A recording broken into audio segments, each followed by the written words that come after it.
నమస్కారం అందరికీ. ఇప్పుడు మనం ఇంటర్మీడియట్ ఫస్ట్ ఇయర్ వాళ్ళకి సివిక్స్ సబ్జెక్ట్ చూస్తున్నాం కదా. సో ప్రీవియస్ వీడియోలో మనము యూనిట్ 7వి షార్ట్ ఆన్సర్స్ చూసాము.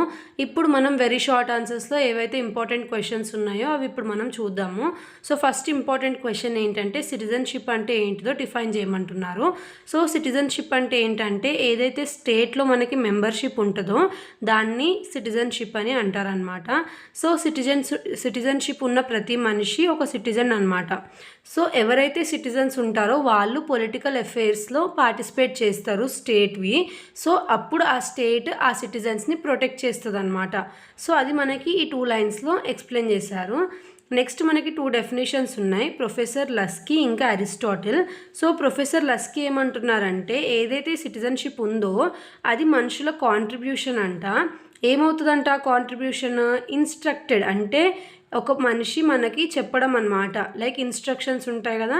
సో ఇన్స్ట్రక్టెడ్ జడ్జ్మెంట్ అంట. అది దేనికోసం? ప్రజల మంచి కోసం అంట. నెక్స్ట్ అరిస్టాటిల్ ఏం చెప్తున్నారు? ఏ citizen is a person who will have a direct and active role in the administration of the state. So ఇతను ఏం చెప్తున్నాడంటే సిటిజన్ అంట ఒక పర్సన్ అంట, అతను ఏం చేస్తాడంట? డైరెక్ట్ ఇంకా యాక్టివ్ రోల్ ఉంటుందంట. ఎందులో? స్టేట్ అడ్మినిస్ట్రేషన్లో. సో ఇది మనకి అరిస్టాటిల్ చెప్తున్నారు. నెక్స్ట్ ఇంపార్టెంట్ క్వశ్చన్ ఏంటి? What is dual citizenship? So dual citizenship అంటే ఏంటి అనేది మనకి ఇక్కడ ఎక్స్ప్లెయిన్ చేయమని అంటున్నారు. So dual citizenship means position of citizenship in 2 states. So 2 స్టేట్స్లో కనుక సిటిజన్షిప్ అనేది ఉంటే ఒక పర్సన్కి దాన్ని డ్యూయల్ సిటిజన్షిప్ అంటారు. డ్యూయల్ అంటే 2 కదా. సో ఏదైతే 2 స్టేట్స్ ఉన్నాయో 2 స్టేట్స్లో కనుక సిటిజన్షిప్ అనేది ఓన్ చేస్తే ఒక పర్సన్ దాన్ని డ్యూయల్ సిటిజన్షిప్ అని అంటారు.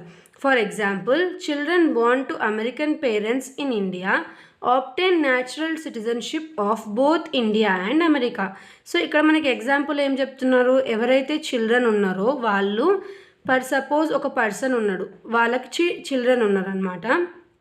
సో ఆ చిల్డ్రన్ అమెరికన్ పేరెంట్స్కి బార్న్ అయితే ఎక్కడ? ఇండియాలో.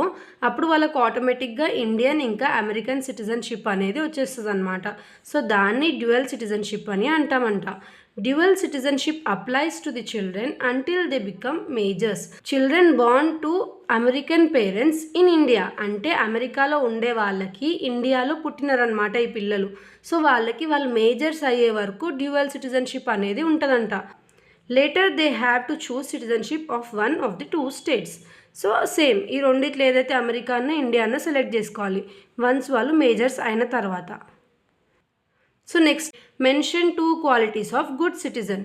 సో గుడ్ సిటిజన్కి ఉండాల్సిన 2 క్వాలిటీస్ ఏంటివి అని అడుగుతున్నారు. Obedience to law. సో ఏదైతే మనకి లాస్ స్టేట్ లేదంటే గవర్నమెంట్ వాళ్ళు పెడుతున్నారో అవిటిని మనం ఒబే చేయాలి, అంటే ఫాలో అవ్వాలన్నమాట.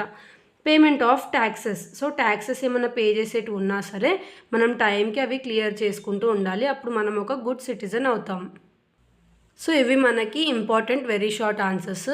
మ్యాక్సిమం ఈ యూనిట్ నుంచి ఈ వెరీ షార్ట్ ఆన్సర్స్ అంత ప్రిఫరెన్స్ ఇవ్వరు. బట్ నేను ఏవైతే ఇంపార్టెంట్ అనిపించినాయో అవి ఎక్స్ప్లెయిన్ చేశాను. ఒకసారి జస్ట్ అలా చూసుకోండి. ఒకవేళ బై మిస్టేక్ ఈ యూనిట్ నుంచి వచ్చినా సరే రాయొచ్చు, మ్యాక్సిమం అయితే రావు. సో ఒకసారి జస్ట్ అలా చూసుకొని సేఫ్టీకి పెట్టుకోండి, ఎక్స్పెక్ట్ చేయలేము కాబట్టి. సో నెక్స్ట్ వీడియోలో మనం 8th యూనిట్లో ఇంపార్టెంట్ ఎస్సే ఆన్సర్ ఏముందో అది చూద్దాము. Thanks for watching.